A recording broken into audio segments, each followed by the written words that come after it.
Agad na naibalik ang operasyon ng Philippine National Railways matapos madiskaril ang isang tren nito kahapon. Wala naman daw na italang sugatan sa nasabing insidente. Narito ang ulat ni Noel Perfecto.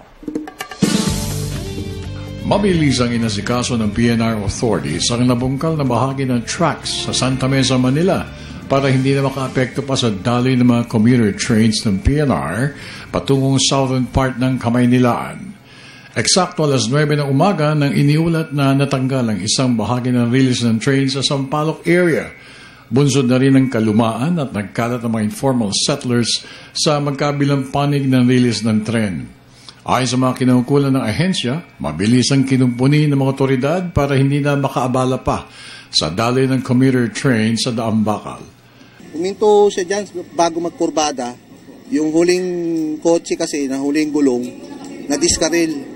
Bagamat walang napabalita na saktan o personal na naapektuhan ang pagdiskaril ng release, minabuti rin ng PNR authorities na tiyakin na walang anumang bagay na magiging sagabal ng pagkabalam ng daloy ng train movement sa kahabaan ng Santa Mesa route.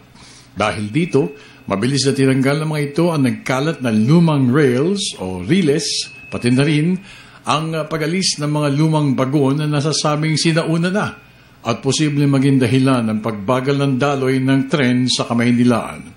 Isa rin anila sa inantabayan ng paglikas ng NHA at iba pang ahensya ng gobyerno sa mga nagkalat na informal settler families sa ilalim ng tulay ng Santa Mesa, Sampaloc, Manila. Para sa Telebisyon ng Bayan, ako naman si Noel Perfecto.